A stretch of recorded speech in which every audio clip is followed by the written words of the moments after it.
My name is Rosa Alvarez, and for most of my life, I have been invisible. I grew up in a small village in Mexico, the eldest of 5 children. My father worked the fields until his back gave out, and my mother scrubbed other people's laundry by hand just to keep food on the table. When I turned 18, I made a promise to myself. I would work, save, and send money back so my younger siblings could have the education I never had.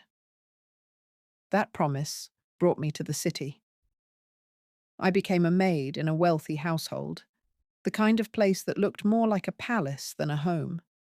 The marble floors gleamed, chandeliers hung in every room, and even the smallest bathroom was larger than my parents' entire kitchen back home. My employers were the Garcias.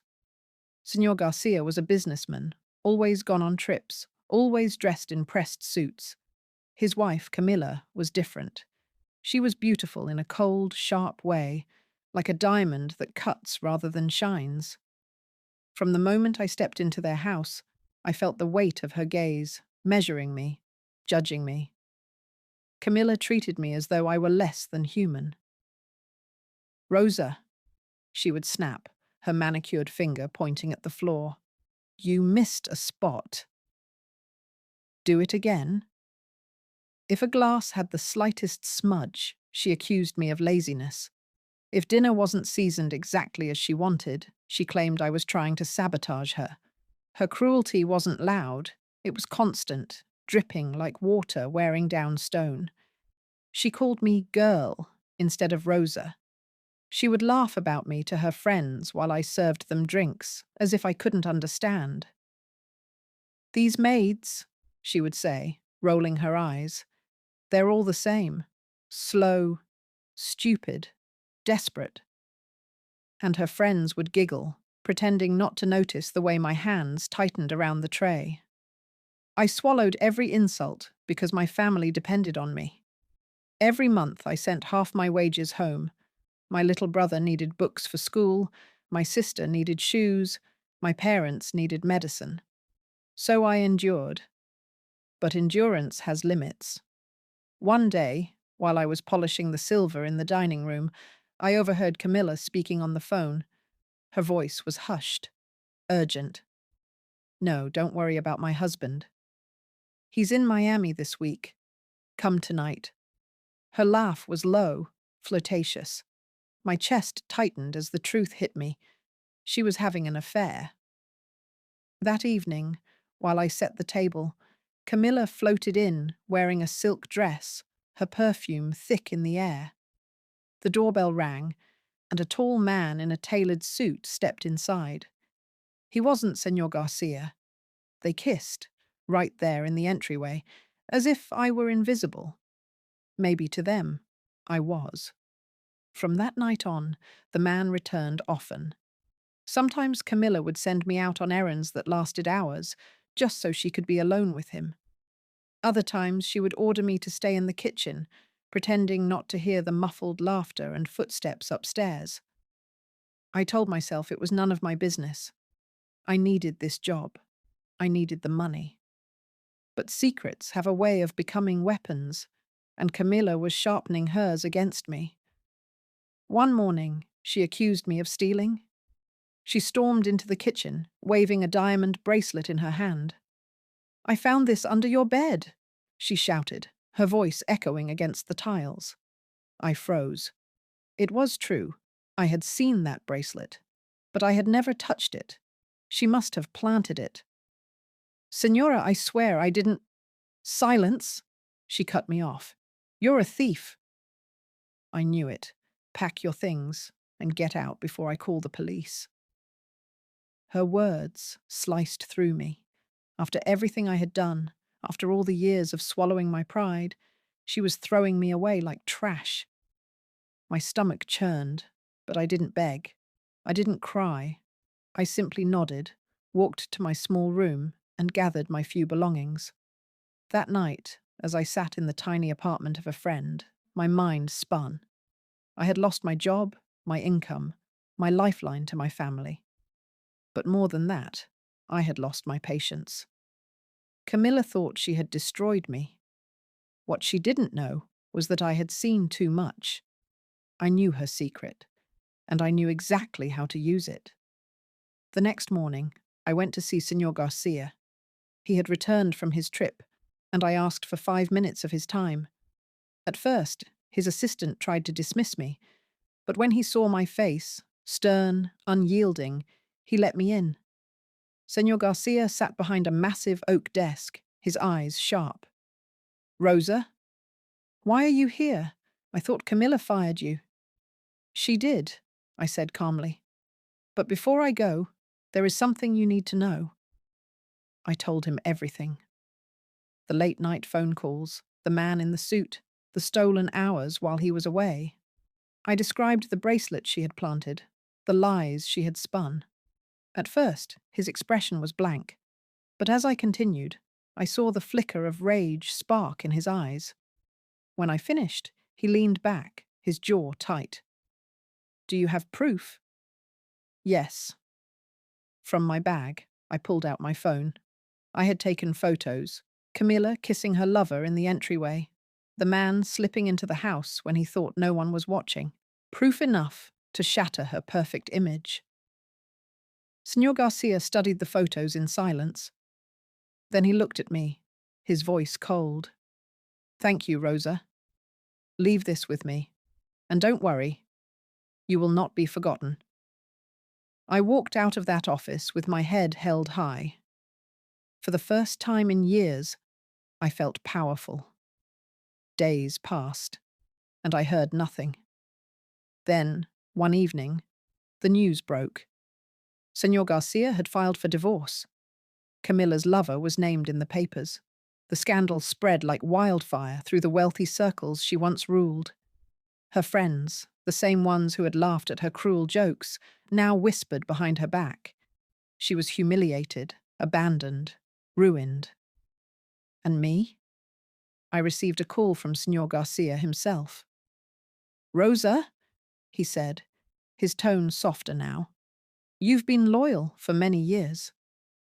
Come back. The house needs someone trustworthy, someone honest. And your salary will be doubled," I accepted. Not because I wanted to clean marble floors again, but because I wanted Camilla to see me there, walking the halls she had once ruled, now stripped of her crown. The day she came to collect her things, she found me dusting the chandelier. Our eyes met, and for the first time, she looked away. I didn't speak. I didn't gloat. I let silence be my answer. Camilla's departure from the mansion was not the grand exit she had always imagined for herself. There were no servants trailing behind her with bags, no friends waving from shiny cars. Instead, she stood in the marble foyer clutching a single suitcase, her eyes darting nervously while Señor Garcia's lawyer read aloud the terms of the separation. She would leave with nothing more than her clothes and a small allowance until the divorce was finalized. The house, the cars, the accounts, all frozen under his name. Her lover had already disappeared. The moment her scandal went public, he cut ties, unwilling to ruin his reputation. I stood nearby, polishing the banister, watching her crumble. Once, she had towered over me with sharp words and sharper laughter. Now she couldn't meet my eyes. She looked smaller, weaker, like a bird with broken wings. I didn't say a word. I didn't need to. My silence pressed down on her heavier than any insult I could have thrown. When she finally walked out the door, the air in the mansion shifted. It felt lighter, freer. The staff who remained whispered in relief. No one missed her cruelty. From that day forward, my life began to change. Señor Garcia, though still stern, treated me with respect. He raised my salary, ensured I had weekends off, and even arranged for my younger brother to attend a good school back in the village. For the first time, I wasn't just surviving, I was living. But revenge is not always a single moment. Sometimes it unfolds slowly, like a flower blooming in the sun. Months passed, and Camilla's downfall deepened. She tried to return to her circle of wealthy friends, but they shut their doors. Invitations stopped coming. Gossip followed her wherever she went. The woman who once sneered at me for being poor now sat alone in cafes, her makeup smudged, her hands trembling as she scrolled through her phone with no one to call. I learned from another maid, who worked for one of Camilla's former friends, that she was living in a cramped apartment on the edge of the city. Gone were the designer dresses, the jewels, the lavish parties. She was just another bitter divorcee, a cautionary tale whispered about at luncheons. Did I feel sorry for her? Number. Pity is wasted on those who never showed it to others. Instead, I focused on my own life. I saved money, sent more home to my family, and eventually enrolled in night classes. Education had always been my dream, and though it came late, it came sweeter for the wait. I studied business, determined to one day open a small cleaning company of my own. I wanted to give other women like me a chance at dignity and independence. Emily, the youngest maid in our staff, looked up to me. She often came to me with questions, asking how I had survived Camilla's cruelty for so long. I told her the truth. Patience, Nina, and silence. People like her destroy themselves. You don't need to raise your voice. You just need to wait. One evening, as I was finishing the laundry, I heard the bell at the gate. To my surprise, it was Camilla. She looked disheveled, her hair messy, her expensive perfume replaced by the faint smell of cheap soap. "Rosa," she said, her voice cracking. "I need to speak with my husband."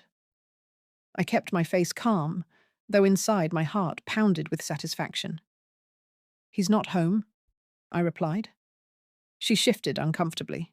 "Then let me wait inside." I shook my head slowly. "I'm sorry, Senora. You don't live here anymore." Her eyes widened, filling with desperation. "Please, Rosa. I just need a moment." For a long second, I looked at her. The woman who had once called me stupid, who had planted a bracelet to ruin me, who had laughed about me to her friends, now begging me for kindness. I stepped aside, but not to let her in. Instead, I pointed toward the street. "This is no longer your house. Leave before I call security." Her lips trembled, but she turned and walked away. Her heels clicked against the pavement, each step echoing her fall from grace. That night, I sat on my small bed and thought about everything that had happened. My revenge hadn't come through shouting or fighting. It had come through truth, patience, and the quiet power of letting someone's own cruelty destroy them. The mansion, once a place of humiliation, had become my stage of triumph. Every room I cleaned, every step I took, was a reminder that respect cannot be stolen. It must be earned. But my story wasn't just about Camilla's downfall. It was about transformation, hers into a shell of what she once was, and mine into a woman who finally understood her worth. Time has a way of revealing the truth about people. For months after Camilla's exit, life in the Garcia household settled into a rhythm that was almost peaceful. Without her sharp voice slicing through the halls, the house seemed warmer, even with its marble floors and echoing ceilings. I worked steadily, quietly, sending money home, attending my night classes, and saving what I could. The weight that had once pressed on me each day, the fear of Camilla's wrath, the humiliation of her insults, had vanished. And with that space, I began to dream again. One of those dreams became reality when Señor Garcia pulled me aside one afternoon. He was sitting in the garden, sipping coffee, his face stern but softer than I'd ever seen it. "Rosa," he said, "I owe you more than I can ever repay. You were loyal when others weren't. You showed me the truth when I was blind. I want to help you." I frowned, unsure what he meant. Help me, Signor? Yes. He leaned forward. You've always spoken of your family, your village. I know you've been studying. I want to invest in your future. Open your business, Rosa. Make it yours. Let me give you the start you deserve. I was stunned. My throat tightened and tears blurred my eyes. For so long, I had been the invisible one, the maid who blended into the background. And here was this man, powerful and wealthy, offering me a chance to step out of the shadows. With his help, I opened a small cleaning company. I named it Luce E. Hogar, Light and Home.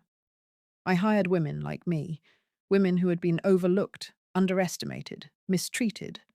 I promised them fair wages, respect, and dignity.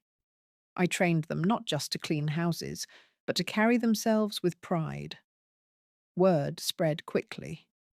Clients admired our professionalism, our honesty, our kindness. Within a year, my company was thriving. For the first time in my life, I wasn't just surviving on scraps of someone else's wealth. I was building something of my own. But fate has a way of circling back.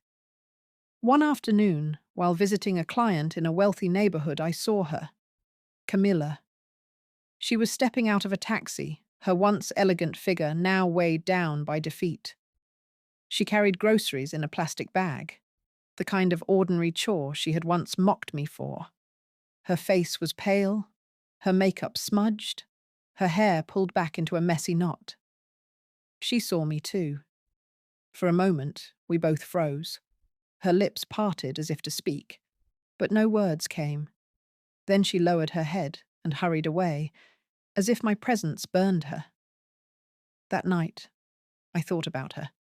The woman who had once strutted through marble halls, dripping with jewels and venom, reduced to a shadow of herself. She had mocked my poverty, planted lies to destroy me, laughed as if I were less than human. And now she lived in the world she had once despised. Did I feel triumph? Yes, but it wasn't the gloating kind. It was quieter, deeper, a sense of justice, of balance restored. Months later, I heard through whispers that Camilla had tried to reconcile with Señor Garcia, begging for a second chance. But he had remarried, to a kind woman, gentle and respectful, someone who treated staff like family. Camilla's pleas fell on deaf ears. She was truly alone. Meanwhile, my own life blossomed. My siblings in the village finished their schooling. My brother became a teacher, my sister a nurse. My parents, old and tired, could finally rest without worrying about bills. And me, I was no longer Rosa the maid. I was Rosa the business owner, Rosa the provider, Rosa the woman who had turned pain into power. Still, sometimes, late at night, I would think about silence. Camilla had once tried to ruin me with a single lie. She had laughed at me, insulted me, stripped me of my dignity, and yet I had never shouted back. My revenge had not been a fiery confrontation, but a quiet unveiling of truth. Silence, patience, and dignity had done more damage to her than anger ever could. One evening, Emily, the young maid who once asked me how I had endured, came to visit me at my office. She looked around at the bustling women in uniform, the phones ringing, the laughter that filled the space. Her eyes shone. "You did it, Rosa," she whispered. "You proved everyone wrong." I smiled, placing a hand on her shoulder. "No, Nina, I didn't prove them wrong. I proved myself right. Never let anyone make you believe you are less than what you are." She nodded, her eyes brimming with admiration. And so my story came full circle, from invisible maid to respected woman, from mocked servant to business owner. Camilla had tried to bury me under lies, but instead, she buried herself. Her cruelty was her undoing. My patience was my salvation. I don't regret a single moment, Because sometimes revenge doesn't roar, it whispers. Sometimes it isn't fire and fury. It's the quiet satisfaction of standing tall while those who tried to break you fall apart. And sometimes silence truly is the loudest revenge.